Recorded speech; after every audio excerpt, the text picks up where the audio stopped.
Cookie! And thank you for joining me for the Faux Sung Elizabeth Cookie Show, Episode 9, Season 5. I just wanted to tell all of you guys, thank you so much for being patient for this next episode. I have been dealing with some issues in the background of my life, dealing economically, socially, family, all of that. And so this episode, which was supposed to be released weeks ago, is just being released now. And I just want to say for all of you out there who have taken the time or spent the time to even look or listen to what I have to say in my video blogs concerning video games, anime, particularly from the Bisoujo Senshi front of women of fighting games, women of anime, women of video games, and my perspectives on all of that, I want to humbly say thank you very much. So yes, as you know, I'm recording once more in my apartment, as well as I find other locations. But I figured for what I have to say for this episode, I'm doing it in-house today, which shows my collection in the background. So I'm going to get right to it. I have a lot of things to talk about and a lot of footage to show. And I'm mixing some things up with this episode which allow people to really look at the footage that I'm going to display without actually doing a voiceover on it. So I'm going to say what I have to say first. And then, of course, I want to show you the footage, and I want you guys to judge, what you think of it. And, of course, the same footage you can also find other places, but this is just my perspective on what I have to talk about. So, once again, thank you so much. Episode 9, Season 5, FEC show. Okay, so with my little note cards here, I'm going to get right into it. So I wanted to talk about the PlayStation 4, but beforehand I'm going to go into part 3 leading into part 4. So it was just moments ago, I say about a week ago, that my PlayStation 3 I thought had broke down on me. Now, my PlayStation 3 is pretty ancient. It is the first generation model of the PlayStation 3, 60 gigabyte hard drive, straight from Japan, backwards compatibility. Now with that, I was able to play my Japanese PS1, Japanese PS2, and then of course region-free PS3 games. Now when I thought it had broke down, I went rushing to GameStop to go get myself another thin PS3 to realize that there's no way that I can jailbreak that without putting some type of chip or something in it or soldering something within the motherboard to allow me to even access the custom firmware that would allow me to play backwards compatible games to some extent. So I had bought this, and then something had told me just go back in time, look at my PS3 one more time before I make a determination that it was broke. So I actually looked on YouTube, opened it up, cleaned out my Blu-ray drive, unhooked everything. I was there with my tools, my Phillips screwdriver, alcohol wipe pads, like it's a Nintendo cartridge. I went in and I actually cleaned my entire system, and then I reset everything, formatted the hard drive, and my PS3 is running as if I just bought it straight from Yes Asia, Japan. So I'm happy about that. I will not have to use this awful thin second generation thin PS3. I returned it back to GameStop and got my $150 back. Sorry GameStop, but that PS3 wasn't doing shit for me. Now getting forward to PS4, when I look at it, as we all know, it's going to be released November 15th. So next month, November 15th, and so far we're into the 8th generation console. It's going to be CPU, is going to be semi-custom 8-core AMD 86-64 integrated APU. And then 500 gigabyte hard drive, which is upgradable, I'm assuming to 1 terabyte or even more. 8 gigabytes of memory. It's going to have AMD Radeon graphics, DualShock 4 controller, PS4 camera, Ethernet, all that good shit. Now, one thing I really must say that's innovative about the PS4 is the controller. I really do like having a headphone jack in the controller. Putting the headphones in your controller, I can really jam. And those of you who know me from the arcade scene or just video games in general, they know that if I am not singing with the video game, or if I'm not jamming or twisting my hip in some way, I'm not having fun with the game. So I really like the fact that having the headphone jack in the PS4 controller is really innovative. Now, what kind of headphones you get will determine the kind of sound that you will get the output. So I'm assuming that if I use my Beats by Dre headphones, I'm going to get the best optimum sound ever. So fuck you, Turtle Beach. On to the next topic with PS4. I really would appreciate that, and this is for many fans out there, if Sony would decide to do backwards compatibility. Now that my PS3 is working again, I realized that if my PS3 if I didn't do what I did to fix it, I would have been at the mercy of trying to play all my old games on separate different systems. Now Sony has talked about actually going in and doing something different with cloud technology and being able to emulate from cloud technology. Might I say that back in 2011, I went over to CES, Consumer Electronics Show in Las Vegas, and I played Super Street Fighter 4, not AE Edition, but Super Street Fighter 4 on the cloud platform, and that joint was shitty. Now, they had the best internet there that you can access at the time, but then again, you can experience the slowdown because of the hundreds of thousands of people that was there at the convention hall for CES. Now, if that's a cloud platform and the streaming that you're playing onto your actual physical console is laggy, then what makes you think that the cloud platform has yet to be perfected when we know technology in Japan is at least 10 to 15 years ahead of us right now? Just something to think about.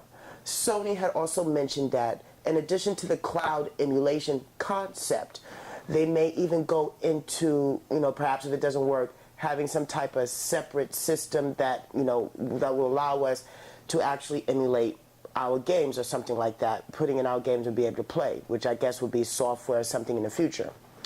My personal take on the concept with PlayStation 4 should be this. For all of us who bought those games physically in the past, as you can see my stuff in the background, there should be some type of licensing software download that allows us to register our own shit for our own system so that we can play it without all the motherfucking kerfuffle of trying to wait for Sony to say, hey, these are the games that we're going to allow you to play from our own unstable cloud. You know what I'm saying? So just something to think about, Sony. Think about that for a minute. On another note, it is also iffy that since PlayStation 4 is going to be on its own separate network, something called Orbis, from what I'm understanding, is going to be totally separate from the PS3 network, which is in cahoots with PS3.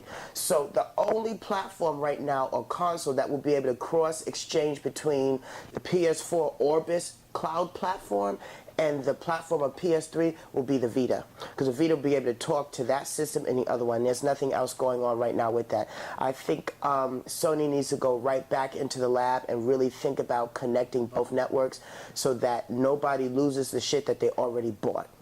Think about that, Sony. Bitch, boo-bye.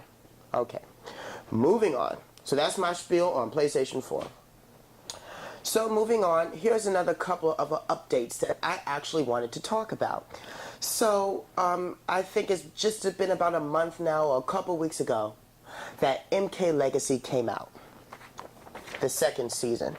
I must really tell Ed Boon, thank you so very much at Comic-Con for saying that you respect Kevin Tacharian, that this is his version of updating the MK storyline, because all of us has been there since the early 1990s, particularly 91, 92, when Mortal Kombat 1 first came out, and have been faithful to the series, the fandom, and the mythology all the way up to now. We know that this piece of crap shit that he released totally went way off board to what the tournament is for MK. And for all of us that understand the Mortal Kombat tournament storyline, we automatically know that there are no fights in MK that have ever been interrupted by another challenger, aka very Street Fighter-like. So for Johnny Cage to walk in on Kenshi to be interrupted by Melina, for then Katana to stop Melina to stop killing Johnny Cage, that shit never ever motherfucking happened.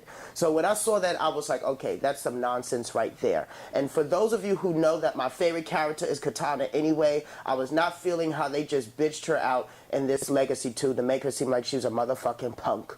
The way she almost got killed by Melina, but then Melina got stopped by Johnny Cage, and then that's how Katana killed Melina. Whoa, that shit never happened. And for all of us to know the mythology of MK, we noticed that Katana actually murdered Melina before the start of the tournament to eliminate her rival from stopping her to actually help Liu Kang overthrow Shao Kahn, which eventually leads into the third storyline about Sindel and being resurrected and all that bullshit. So, Kevin, I don't know what you was thinking about right there, but you got that shit wrong. But thank you, Ed Boon, for solidifying you respect his work as a separate entity of his own interpretation of updating the MK storyline. But for us who's been there from the beginning, MK Legacy 2 is a piece of shit. And if Siskel and Ebert were here right now, I would like to know, in the words of Slappy the Squirrel from Animaniacs, yes, I'm taking it back to the 90s, I'm giving it a smelly toe thumbs down. Thank you very much. Have a nice day. Okay, next topic. So, I've been, of course, on top of the whole Killer Instinct fandom. As we know, we are now literally less than a couple weeks away for the release of the Xbox One, coming out the 22nd of November, and that very same day, Killer Instinct 3 will be free to download, and of course, I'll be buying the whole motherfucking game. I am ready and prepared to have a sub sandwich, 2 Pepsi sodas, and Little Debbie snack cakes. So, that being the case, I just want to put out there that Black Orchid's gameplay footage will not be available or seen until October 25th, which of course, as you know, for all you know out there with me, I'm one of the biggest Black Orchid fans. And yes, I will be at EVO next year, dressed as Orchid, as my outfit is actually being made as we speak in San Francisco. I will be doing backflips and tumbling and multiple tumbling passes at the convention hall at EVO in Las Vegas. So, talentless bitch boo babes, bitch boo bye. I will be there doing all that shit. So we'll see who is the actual true motherfucking Black Orchid fan. I'll be up in that bitch flipping in motherfucking stilettos. Try that. So, now, back to the concept. I can't wait to see this footage of Black Orchid. We can see what's going on. Is the Fire Cat actually being separate from her? Has she found a way to materialize this?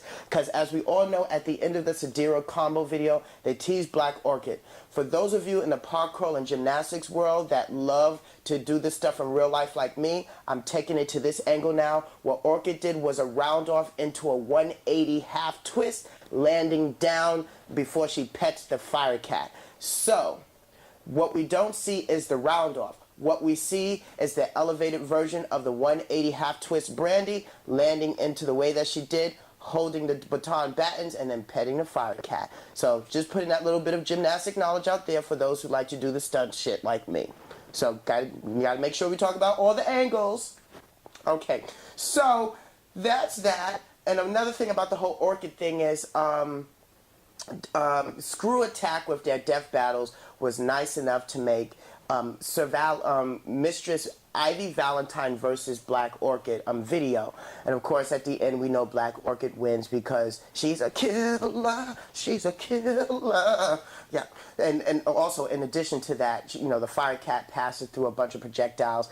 They really did their homework. My only thing, and because I'm a stickler with details with Screw Attack and what they did, remember, Orchid uses systematic, yes, combat techniques that involve advanced gymnastics movements. They never mentioned that she was a gymnast at all. So I gotta put that out there. But of course, y'all will all see that in person when I'm at EVO 2014 for KI3.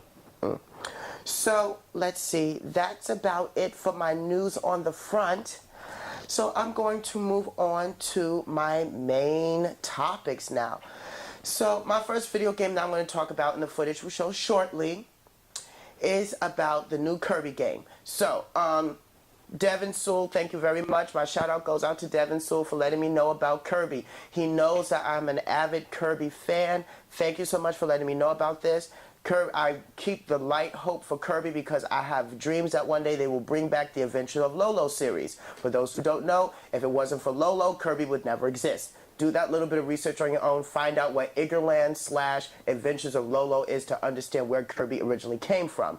And as we know, Lolo always manages to make a cameo appearance in every Kirby game that he's in. And of course, he made another cameo appearance in the new Kirby game that will be released next year, known as Hoshi no Kirby Triple Deluxe for the 3DS.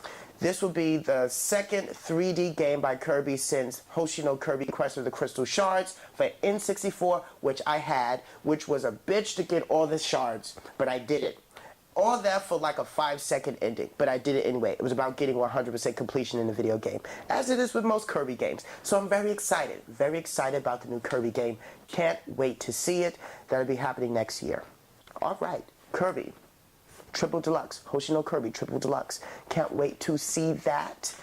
In the meantime, here is some footage on that matter.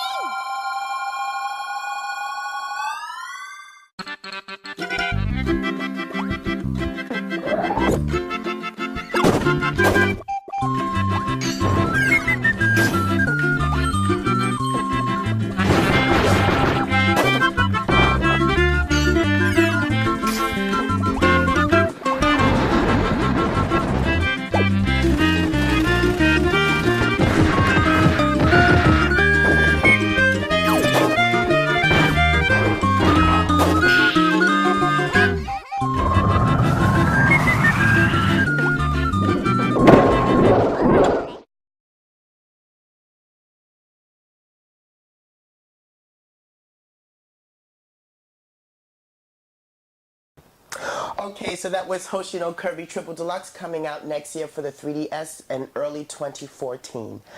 All right, so the next thing I'm very excited to talk about. Very excited.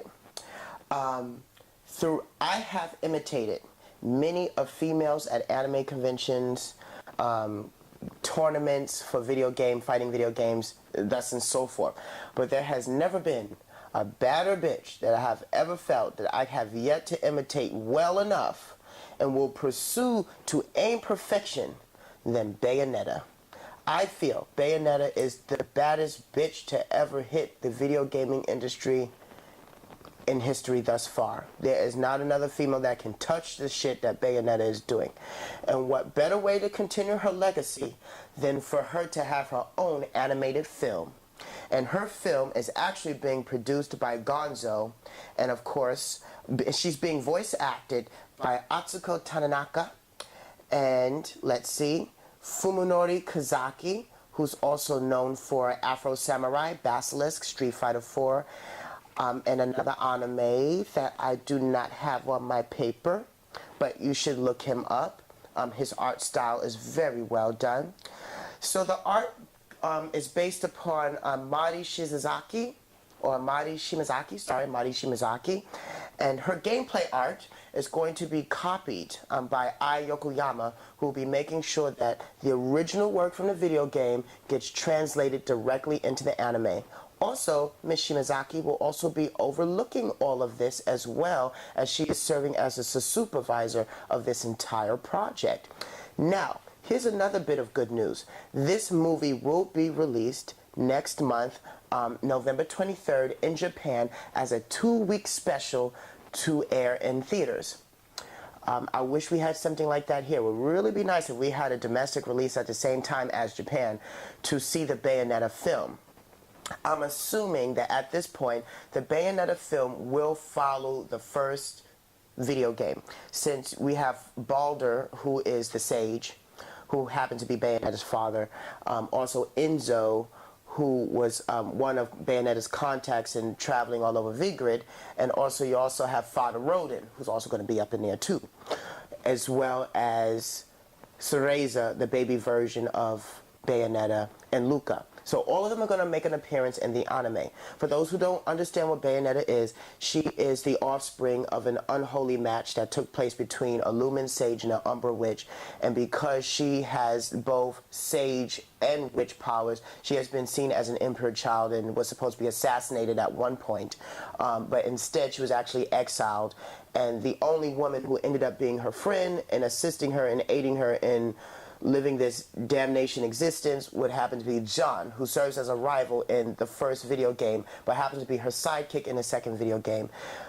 John happens to be the heiress to become the queen of the Umbra Empire, but wants to best Bayonetta, who has both these powers. Secretly, John is jealous of Bayonetta, but inevitably becomes, I guess, accepting of what Bayonetta is, and it becomes the best duo match that the Lumen Sages have ever seen. So be sure to check this out. There is no release date yet for this, except for it's coming out in theaters November 23rd in Japan as a 2-week airing special in Japanese theaters. I'm quite sure upon its release, we will know here in the domestic department when we will actually get some footage of it, or someone somewhere somehow will be bootlegging it, and I will be looking at it, and I will be talking about it again, doing another review. Bayonetta, November 23rd, Japanese theaters, 2-week special. Oh, here is the footage. You think I would leave that out?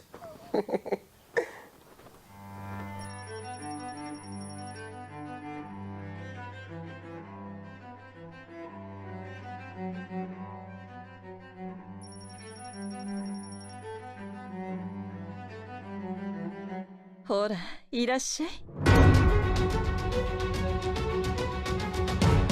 自分が魔女であること以外記憶を持たない女がいた。彼女の名はベヨネタ。失われた記憶には一体何が隠されているのか。その先に待ち受けている彼女の運命とは。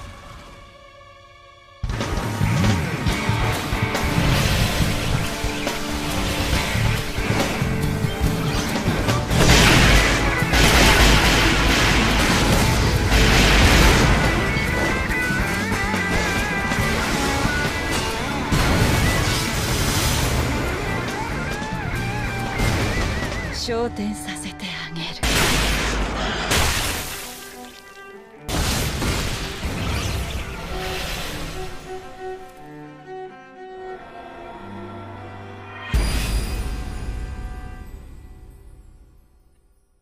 その魔女、華麗にして残 So 酷。 what did you think about that? That was Bayonetta the Anime, November 23rd, Japan, 2-week special, Japanese theaters. Can't wait to see it. Can't wait to see who actually bootlegs it. I want to see it even if the quality is bad. Alright, so moving on to my next anime. This will be the last anime I'm talking about for today.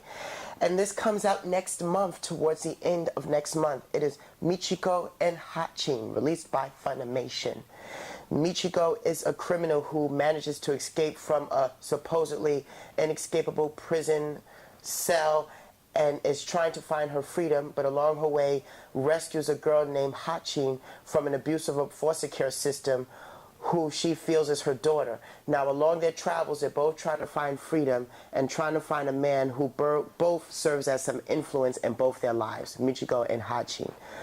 There was a 4-episode special over at Japan Expo here in Santa Clara about a couple months ago, and I was there to see all 4 episodes. That anime is the bomb. Can't wait to see it when it comes out next month. In fact, you can actually see it now in Japanese if you like on YouTube, but I would like to wait for the actual release to see the rest of it. I saw the first 4 episodes and the music is phenomenal. From my standpoint, the music is actually on par with the composers of Yoko Kanno, who did the music for Cowboy Bebop. It is that. Picture Yoko Kanno, but Latin music. The entire scenery takes place in Mexico, and Mitchiko would be, from my eyes, the first Mexican-American female anime superhero somewhat. Too bad she's a so-called criminal, as they say, but I'm sure as the anime progresses, we're going to find out something much different about it and about her and about why she rescues Hatchin from the foster care system. So a little bit of information about that, some more. The opening theme is called Paraiso, and it's created by this band known as Soul and Pimp Sessions. The ending theme, the first one, is called Best Friend, and that's released by Karuteto. And then the second ending theme, which I'm assuming is some kind of Spanish and Japanese mix, is Nada Podemos Parar Agora, which is released or composed, sung by Aurea Martins. So check that out. That is my Bishoujo anime of the month, and most likely next month, Mitchiko and Hatchin. Mitchiko and Hatchin, released by Funimation.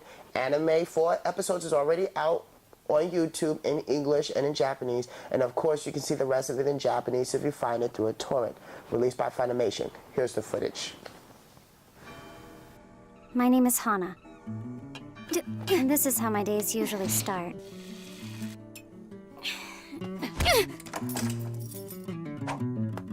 And pretty much how they end. What you're seeing now is the prison van transporting the defendant, Mitchiko Melandro.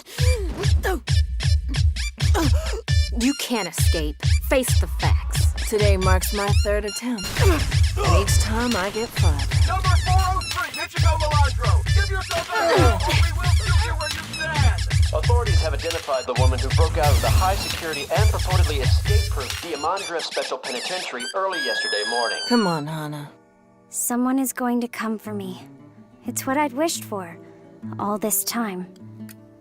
The only problem? I have no idea who she is. Hiroshi Morenos, is it? Oh, you mean my real father. Who is he exactly? It's like a sickness. You miss him that much? I doubt Hiroshi's given us one thought since he left. You destroy everything in your path! You run off without paying for stuff! Seriously, what in the world is wrong with you? That's how grown-ups, negotiate. We got a piece of shit escaped convict, a piece of shit cop, and a sneaky little piece of shit monstro punk. And where am I likely to find these marks now? And if anything were to happen to me, who'd look after Hatchin? Everything's gonna be fine! Feel it, okay? You seem to make the best of things. I don't know what Hiroshi told you back then, but I took out all the top guys in Monstro. Listen, he abandoned you and the girl. You! Oh, not a nice guy, you're a jerk! Our happy ending's coming soon. So that was Mitchiko and Hatchin, released next month, November, early part of November towards mid, released by Funimation. So now I'm going to get into my life lesson because I have not done a life lesson for the last episode. And I just wanted to say this. The name of the life lesson for this month, and take this with you guys, is explore all avenues of your options before making a final conclusion. I want to say that again. Explore all avenues of your options before you reach your conclusion. And I say this to say that if I didn't go back to look at my PlayStation 3 to see that it was never really broken to begin with, but needed some maintenance and some cleaning and a little TLC, I would have thrown a perfectly working PS3, backwards compatible, 60 gig, first generation from Japan, in the trash. And I would have been stuck with wasting $150 on the second generation PS3 that can't even be backwards compatible or play shit that I wanted to play. I must say it was my intuition that brought me to this concept, and my intuition that's telling this to the world. This has more to do with just the PS3 or anything else. In my situation was the PS3, but we could take it a little bit further. If you explore all avenues of your options in life before hastily reaching a decision, you can find out that perhaps the situation of your reality at that time really wasn't all that bad. That had you taken the time, zenned out, maybe slept on it for a day, and went back to revisit the issue, you could have found that, wait, there's a better resolution, and guess what? You had a full night's sleep to sleep on it, your mind is much clearer, and you can actually go forth with true honesty and confidence that the decision you're about to make is actually valid, versus not wanting to deal with it at all and then rushing into something that you may later on regret. So simply put, explore all avenues of your options before reaching a final conclusion. So that concludes episode 9, season 5 of the Faux Sunless but Cookie Show. Thank you for waiting so long for me to release this, and I will be back within a week or two to release episode 10 and be talking about new material.